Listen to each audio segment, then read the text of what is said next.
Hello, readers and writers. Welcome to lesson 34 of your ELA School Away from School. I'm Mr. Driver, and I'll be a virtual teacher for today's daily lesson. Let's start with some guiding questions. What journey does food take before it gets to your plate? How do we make decisions about what we eat?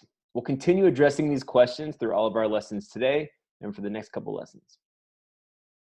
All right, time to get some materials out for today's lesson. You're going to need your copy of the text, What is Sustainability?, your copy of lesson number 34, the lesson number 34 note catcher, as well as a pencil. Go ahead and pause the video here and make sure you have everything needed for today. We have two learning targets for today's work. I can determine the central idea of an informational text, and I can cite text-based evidence that provides the strongest support for my analysis of the text. Remember, the central message is a big idea that the author wants you to understand and take away after reading a text. And of course, text-based evidence is coming straight from the text to help support that idea. Let's make sure we keep these learning targets in mind during all of our work today. First, we will do a close read on our article, What is Sustainability? As I read aloud the article, please follow along with your eyes on the words that are being spoken. Take a moment to get your article out. It's important to hear the article read in its entirety because before we start to examine it section by section. Feel free to pause the video or replay it as needed. Of course, you can also replay it in the future lessons this week. Okay, we'll go ahead and get started. What is sustainability? If you notice the picture on your text, the caption below it says a Kenyan farmer in the Mount Kenya region. Women in Kenya used to have limited rights, but for years they have been able to take on a bigger role in farming. This increase in gender equality has gone hand in hand with more sustainable farming practices. The beginning of the text says, sustainability is the ability of the Earth's natural systems and human cultural systems to survive, thrive, and adapt to a changing environment for many years into the future. There is more and more scientific evidence that humans are using up too many of the Earth's natural resources and hurting ecosystems. For example, people have used renewable resources like trees and soil faster than nature can restore them. The challenge for humans is to learn how to live more sustainably. This will preserve the Earth and human system for future generations. The three pillars of sustainability. Achieving sustainability means balancing three concerns known as the three pillars of sustainability. The first pillar is the environment. It involves making sure that humans consume the Earth's natural resources at a sustainable rate and in a way that does not damage the Earth's ecosystems. The second pillar is the economy. It addresses the need for current and future jobs and economic growth, and for businesses to use resources efficiently and responsibly for the long term. The third pillar is society. It focuses on the social well-being of people living in a community, country, and around the world. Providing equal opportunities for all people, reducing poverty and preserving peace ensures social justice, for example. The three pillars of sustainability are connected to one another, which means people need to engage in systems thinking. It is important to understand how the different systems are interconnected. It's also important to understand the relationships within systems and how changes can affect many parts of a system. For example, it is important to use systems thinking when creating a plan for sustainable agriculture, the needs of the land, environment, farmers, economy, and a community, society. The plan must allow farmers to make enough money and support their families. It also needs to consider the effects of farming on the environment. That includes soil health and water use or pollution. The sustainable agricultural plan also should address society by considering communities' needs, including treating workers and farm animals humanely and providing safe, healthy food. History of sustainability. In 1987, the United Nations Environment Commission defined sustainable development. The United Nations, or UN, is a global group that works to promote peace and collaboration between countries. The group says sustainable development was development that meets the needs of the present without compromising the ability of future generations to meet their own needs.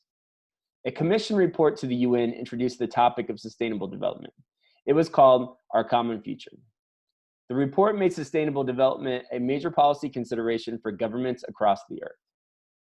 The idea of sustainable development was further defined at the UN Conference on Environment and Development, or UNCED, The conference was held in Rio de Janeiro in 1992. People at the conference wanted to help governments around the world rethink economic development. They also wanted governments to stop the destruction of natural resources that cannot be replaced and reduce pollution. After the UNCED, hundreds of organizations and thousands of people helped create a document named the Earth Charter in 2000. The Earth Charter outlines the framework for building a fair, sustainable, and peaceful world for the future. The Earth Charter calls for people worldwide to create a global partnership for sustainability. It attempts to provide a new framework for thinking about these issues. And then there was the United Nations Conference on Sustainable Development in 2012. World leaders, people from the business community, and other groups gathered. They gathered to discover how to reduce poverty, advance social equity, and protect the environment on an increasingly crowded planet. Sustainability versus sustainable development. Sustainability can be thought of as a long-term and constant goal. Sustainable development is different because it is about how we can achieve that goal. It involves the programs and policies that people, governments, and organizations can use to accomplish sustainability, particularly regarding the economic pillar. Challenges to sustainability. Extreme poverty is a major challenge. People in extreme poverty face hunger. To reduce hunger, food production will have to increase 70% globally to feed an additional 2.3 billion people by 2050. This will put more pressure on land, water, and biodiversity resources. At the same time, rapid urbanization worldwide is another challenge to sustainable development and sustainability. Increasing attention to growing cities in a sustainable way will be critical. There are some important numbers to keep in mind. According to the 2013 UN survey, more than 6.25 billion people will be living in cities by 2050. The UN survey will also reported that from 2000 to 2050, developing countries could add 3.2 billion new residents to cities. Many issues need to be addressed, like how land is used, how jobs are created, and fixes for economic inequality. Other issues to consider are transportation and infrastructure development, biodiversity and water conservation, energy needs, education, healthcare, and housing. In addition, climate change is an issue. Climate change and damage to the environment worldwide have made sustainability efforts challenging. Climate change resulting from greenhouse gases in the atmosphere is leading to warming temperatures globally, which is a threat to environmental sustainability. Achieving sustainability. What will it take to achieve sustainability? It requires people, businesses, organizations, and governments to work together. They must balance economic, social, and environmental needs to preserve the Earth's natural systems and human cultural systems for future generations. All right, now that we've had a chance to read the text together, I want you to think about a few questions. What was this article mainly about? What extra information does the title, subheadings, and pictures give you? What was the most important piece of information you read? Also, think about the introduction and concluding paragraphs.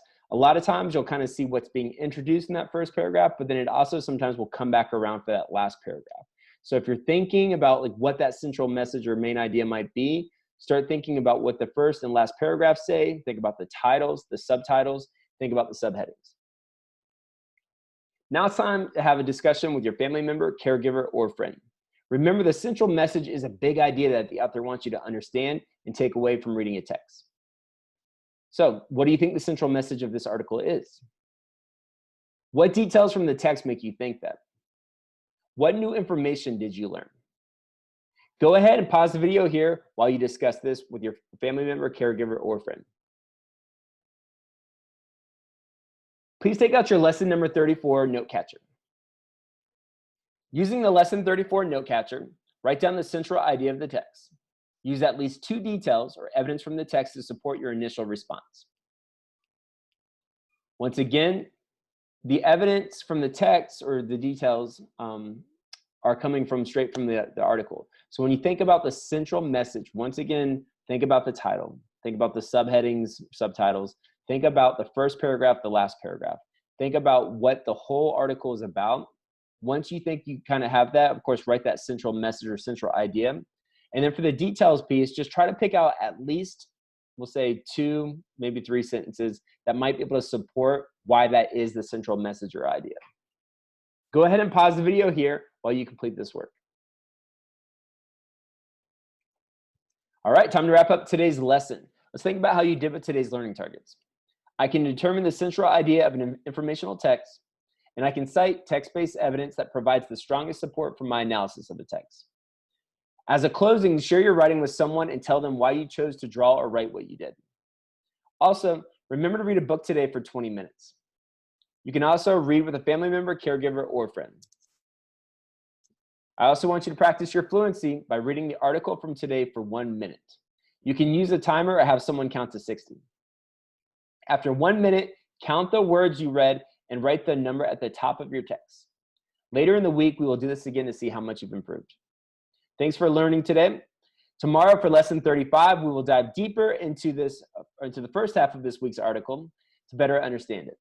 Even though this article is definitely complex, it is definitely a great article to consider, make connections to our previous ones about food and about, of course, our guiding essential questions.